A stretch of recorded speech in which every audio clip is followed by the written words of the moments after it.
Magandang umaga, ngayon po ay araw ng Lunes, July 7, 2025. Update po muli tayo sa lagay ng panahon. Tuluyan ng pumasok sa loob ng ating Philippine Area of Responsibility ang Super Typhoon Bising. Hindi rin ito magtatagal at inaasahang ang lalabas din ito ng ating PAR.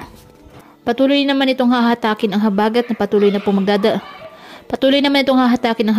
patuloy naman na magdadala ng mga pag-ulan sa Ilocos Region at mga probinsya ng Zambales, Bataan, Tarlac at Pampanga.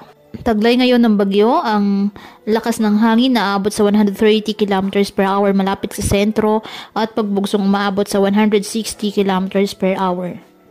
Kumikilos northeastward sa bilis na 15 km per hour. Patuloy po na maging handa sa banta ng mga biglaang pagbaha at pag-uho ng lupa at palaging umantabay sa iba pa nating weather updates at sa updates po ng Pag-asa hinggil sa lagay ng panahon.